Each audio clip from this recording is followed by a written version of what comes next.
ओम शांति। सुनते हैं आज 30/6/2025 की प्रातः मुरली। ईश्वरीय अनमोल महावाक्य। मीठे बच्चे, बाप आए हैं तुम्हें ज्ञान से शुद्ध खुशबूदार फूल बनाने। तुम्हें कांटा नहीं बनना है, कांटों को इस सभा में नहीं लाना है। प्रश्न: जो बच्चे याद की यात्रा में मेहनत करते हैं उनकी निशानी क्या होगी? उत्तर: याद की मेहनत करने वाले बच्चे बहुत खुशी में रहेंगे। बुद्धि में रहेगा कि अभी हम वापस लौट रहे हैं, फिर हमें खुशबूदार फूलों के बगीचे में जाना है। तुम याद की यात्रा से खुशबूदार बनते हो और दूसरों को भी बनाते हो। ओम शांति। बागवान भी बैठा है, माली भी है, फूल भी है। यह नई बात है ना। कोई नया अगर सुने तो कहेंगे यह क्या कहते हैं, बागवान, फूल आदि, यह क्या है? ऐसी बातें तो कभी शास्त्रों में सुनी नहीं। तुम बच्चे जानते हो, याद भी करते हैं बागवान खिवैया को। अब यहाँ आए हैं, यहाँ से पार ले जाना। बाप कहते हैं याद की यात्रा पर रहना है। अपने को आपे ही देखो, हम कितना दूर जा रहे हैं, कितना अपनी सतो प्रधान अवस्था तक पहुँचे हैं। जितना सतो प्रधान अवस्था होती जाएगी तो समझेंगे अभी हम लौट रहे हैं। कहाँ तक हम पहुँचे हैं? सारा मदार याद की यात्रा पर है। खुशी भी चढ़ी रहेगी। जो जितनी जितनी मेहनत करते हैं उतना उनमें खुशी आएगी। जैसे इम्तिहान के दिन होते हैं तो स्टूडेंट समझ जाते हैं ना हम कहाँ तक पास होंगे। यहाँ भी ऐसे हैं, हर एक बच्चा अपने को जानते हैं कि कहाँ तक हम खुशबूदार फूल बने हैं, कितना खुशबूदार फिर औरों को बनाते हैं। यह गाया भी जाता है, कांटों का जंगल वह है फूलों का बगीचा। मुसलमान लोग भी कहते हैं गार्डन ऑफ अल्लाह। समझते हैं वहाँ एक बगीचा है, वहाँ जो जाता है उनको खुदा फूल देते हैं। मन में जो कामना होती है वह पूरी करते हैं। बाकी ऐसे तो नहीं कोई फूल उठा कर देते हैं। जैसा जिसकी बुद्धि में है वह साक्षात्कार हो जाता है। यहाँ साक्षात्कार पर कुछ भी नहीं है। भक्ति मार्ग में तो साक्षात्कार के लिए गला भी काट देते हैं। मीरा को साक्षात्कार हुआ, उनका कितना मान है। वह है भक्ति मार्ग। भक्ति को आधा कल्प चलना ही है, ज्ञान है ही नहीं। वेदों आदि का बहुत मान है। कहते हैं वेद तो हमारे प्राण हैं। अभी तुम जानते हो यह वेद शास्त्र आदि सब हैं भक्ति मार्ग के लिए। भक्ति का कितना बड़ा विस्तार है, बड़ा झाड़ है। ज्ञान है बीज। अभी ज्ञान से तुम कितने शुद्ध होते हो, खुशबूदार बनते हो, यह तुम्हारा बगीचा है। यहाँ कांटों किसी को भी नहीं कहेंगे, क्योंकि यहाँ विकार में कोई जाते नहीं। तो कहेंगे इस बगीचे में एक भी कांटा नहीं। कांटा कहाँ है? कलयुग में। अभी है पुरुषोत्तम संगम युग। इसमें कांटा कहाँ से आया? अगर कोई कांटा बैठा है तो अपने को ही नुकसान पहुँचाते हैं, क्योंकि यह इंद्रप्रस्थ है ना। इसमें ज्ञान परियां बैठी हैं। ज्ञान डांस करने वाली परियां हैं। मुख्य के नाम पुखराज परी, नीलम परी आदि आदि पड़े हैं। वही फिर 9 रतन गाए जाते हैं, परंतु यह कौन थे ये किसको भी पता नहीं। बाप सिर्फ कहते हैं मुझे याद करो। तुम बच्चों की बुद्धि में अब समझ है। 84 का चक्र भी अभी बुद्धि में है। शास्त्रों में तो 84 लाख कह दिया है। मीठे मीठे सिकी लदे बच्चों को बाप ने समझाया है। तुमने 84 जन्म लिए, अब तमो प्रधान से सतो प्रधान बनना है। कितना सहज है।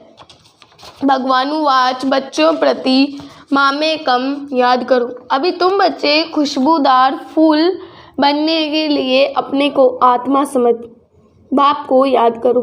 कांटे नहीं बनो। यहाँ सब मीठे मीठे फूल हैं, कांटा नहीं।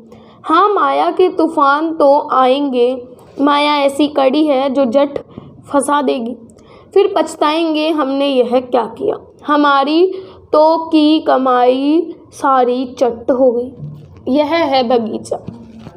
बगीचे में अच्छे अच्छे फूल भी होते हैं। इस बगीचे में भी कोई तो फर्स्ट क्लास फूल होते जाते हैं। जैसे मुगल गार्डन में अच्छे अच्छे फूल होते हैं, सब जाते हैं देखने। यहाँ तुम्हारे पास कोई देखने तो आएंगे नहीं, तुम कांटों को क्या मुख दिखाएंगे। गायन भी है मूठ पलीती।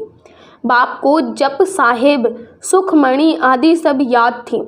अखंड पाठ भी करते थे। 8 वर्ष का था तो पटका बांधता था, रहता ही मंदिर में था। मंदिर की चार्ज सारी हमारे ऊपर थी। अभी समझते हैं मूठ पलीती कपड़े धोने का अर्थ क्या है। महिमा सारी बाबा की है। अभी तुम बच्चों को बाप बैठ समझाते हैं, बच्चों को कहते भी हैं अच्छे अच्छे फूल लाओ। जो अच्छे अच्छे फूल लाएंगे वह अच्छा फूल माना जाएगा। सभी कहते हैं हम श्री लक्ष्मी नारायण बनेंगे तो गोया गुलाब के फूल हो गए। बाप कहते हैं अच्छा तुम बच्चों के मुख में गुलाब, अब पुरुषार्थ कर सदा गुलाब बनो। ढेर के ढेर बच्चे हैं, प्रजा तो बहुत बन रही हैं, वहाँ है ही राजा रानी और प्रजा। सतयुग में वजीर होता है ही नहीं, क्योंकि राजा में ही पावर होती है।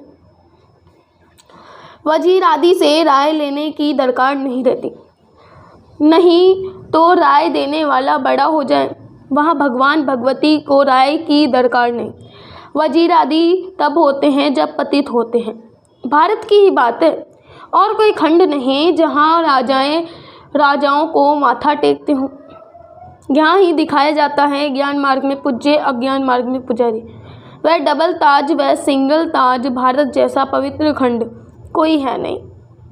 पैराडाइज बहिष्ट था, तुम उसके लिए ही पढ़ते हो। अभी तुमको फूल बनना है। बागवान आया है, माली भी है, माली नंबरवार होते हैं। बच्चे भी समझते हैं यह बगीचा है, इसमें कांटे नहीं, कांटे दुख देते हैं। बाप तो किसको दुख नहीं देते, वह है ही दुख हरता सुख करता।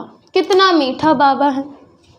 तुम बच्चों को बाप पर लव है, बाप भी बच्चों को लव करते हैं ना। यह पढ़ाई है, बाप कहते हैं मैं तुमको प्रैक्टिकल में पढ़ाता हूँ। यह भी पढ़ते हैं, पढ़कर फिर पढ़ाओ तो और भी कांटे से फूल बने। भारत महादानी गाया हुआ है, क्योंकि अभी तुम बच्चे महादानी बनते हो। अविनाशी ज्ञान रत्नों का तुम दान करते हो। बाबा ने समझाया है आत्मा ही रूप बसंत है, बाबा भी रूप बसंत है। उनमें सारा ज्ञान है, ज्ञान का सागर है परमपिता परमात्मा। वह अथॉरिटी है ना। ज्ञान का सागर एक बाप है, इसलिए गाया जाता है सारा समुद्र शाही बनाओ तो भी खुटने वाला नहीं है।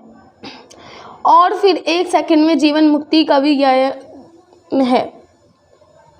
तुम्हारे पास कोई शास्त्र आदि नहीं है, वहाँ कोई पंडित आदि के पास जाएंगे तो समझते हैं ये पंडित बहुत पढ़ा हुआ अथॉरिटी है, इसने सब वेद शास्त्र कंठ किए हैं। फिर संस्कार ले जाते हैं तो छोटेपन से फिर वह अध्ययन कर लेते हैं। तुम संस्कार नहीं ले जाते हो, तुम पढ़ाई की रिजल्ट ले जाते हो। तुम्हारी पढ़ाई पूरी हुई, फिर रिजल्ट निकलेगी और वह पद पालेंगे। ज्ञान थोड़े ही ले जाएंगे, जो किसको सुनाएंगे। यहाँ तो तुम्हारी पढ़ाई है, जिसकी प्रारब्ध नई दुनिया में मिलनी है। तुम बच्चों को बाप ने समझाया है माया भी कोई कम शक्तिमान नहीं है। माया को शक्ति है दुर्गति में ले जाने की, परंतु उनकी महिमा थोड़ी ही करेंगे। वह तो दुख देने में शक्तिमान है ना, बाप सुख देने में शक्तिमान है, इसलिए उनका गायन है। यह ड्रामा बना हुआ है, तुम सुख उठाते हो तो दुख भी उठाते हो। हार और जीत किसकी है इनका भी मालूम होना चाहिए ना। बाप भी भारत में आते हैं, जयंती भी भारत में मनाई जाती है, यह किसको भी पता नहीं कि शिव बाबा कब आया, क्या आकर किया था, नाम निशान ही गुम कर दिया है। श्री कृष्ण बच्चे का नाम दे दिया है। वास्तव में बिलवेड़ बाप की महिमा अलग, श्री कृष्ण की महिमा अलग है। वह निराकार, वह साकार है। श्री कृष्ण की महिमा है सर्वगुण संपन्न। शिव बाबा की यह महिमा नहीं करेंगे। जिसमें गुण है तो अवगुण भी होंगे, इसलिए बाप की महिमा ही अलग है।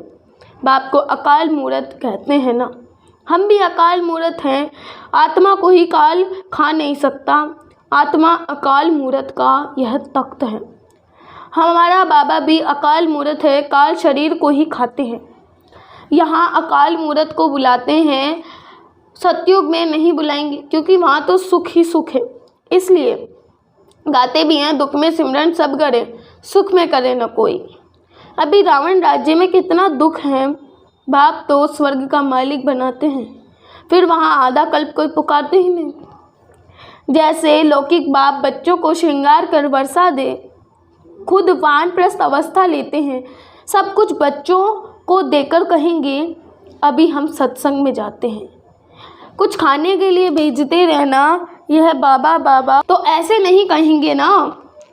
यह तो मीठे मीठे बच्चों, हम तुमको विश्व की बादशाही देकर वानप्रस्थ में चले जाएंगे। हम थोड़े ही कहेंगे खाने के लिए भेजना लौकिक बच्चों को, तो फ़र्ज है बाप की संभाल करना, नहीं तो खाएंगे कैसे। यह बाप तो कहते हैं मैं निष्काम सेवाधारी हूँ, मनुष्य कोई निष्काम हो न सके। भूख मर जाए, हम थोड़ी भूख मरेंगे, हम तो अभोक्ता हैं। तुम बच्चों को विश्व की बादशाही देकर हम जाएं विश्राम करते हैं, फिर हमारा पाठ बंद हो जाता है, फिर भक्ति मार्ग में शुरू होता है। ये अनादि ड्रामा बना बनाया हुआ है। जो राज बाप बैठ समझाते हैं, वास्तव में तुम्हारा पाठ सबसे जास्ती है, तो इजाफा भी तुमको मिलना चाहिए। मैं आराम करता हूँ तो तुम फिर ब्रह्मांड के भी मालिक, विश्व के भी मालिक बनते हो। तुम्हारा नाम बड़ा होता है, यह ड्रामा का राज भी तुम जानते हो। तुम हो ज्ञान के फूल, दुनिया में एक भी नहीं, रात दिन का फ़र्क है। वह रात में है, तुम दिन में जाते हो। आजकल देखो वन उत्सव करते रहते, अब भगवान मनुष्यों का वनोत्सव कर रहे हैं। बाप देखो कैसी कमाल करते हैं, जो मनुष्य को देवता, रंग को राव यानी राजा बना देते हैं। अभी बेहद के बाप से तुम सौदा लेने आए हो, कहते हो बाबा हमको रंग से राव बनाओ। यह तो बहुत अच्छा ग्राहक है। उनको तुम कहते भी हो दुख हरता सुख करता, इन जैसा दान कोई होता ही नहीं। वह है सुख देने वाला। बाप कहते हैं भक्ति मार्ग में भी मैं तुमको देता हूँ। यह ड्रामा में नून है साक्षात्कार आदि के। अब बाप बैठ समझाते हैं, मैं क्या क्या करता हूँ, आगे चलकर समझाते रहेंगे। आखिरी अंत में तुम नंबरवार कर्मातीत अवस्था को पाएंगे। यह सब ड्रामा में नूंद है, फिर भी पुरुषार्थ कराया जाता है। बाप को याद करो। बरोबर यह महाभारत लड़ाई भी है, सब खत्म हो जाएंगे, बाकी भारतवासी ही रहेंगे। फिर तुम विश्व पर राज्य करते हो। अभी बाप तुमको पढ़ाने आए हैं, वही ज्ञान सागर है, यह भी तुम विश्व पर राज्य करते हो। यह भी खेल है, इसमें मूंझने की बात ही नहीं। माया तूफान में लाएगी, बाप समझाते हैं इनसे डरो नहीं। बहुत गंदे गंदे संकल्प आएंगे, वह भी तब जब बाबा की गोद लेंगे। जब तक गोद ही नहीं ली है तो माया इतना नहीं लड़ेगी, गोद लेने के बाद ही तूफान लगते हैं। इसलिए बाप कहते हैं गोद भी संभाल कर लेनी चाहिए। कमज़ोर है तो फिर प्रजा में आ जाएंगे, राजाई पद पाना तो अच्छा है, नहीं तो दास दासियाँ बनना पड़ेगा। यह सूर्यवंशी चंद्रवंशी राजधानी स्थापन हो रही है।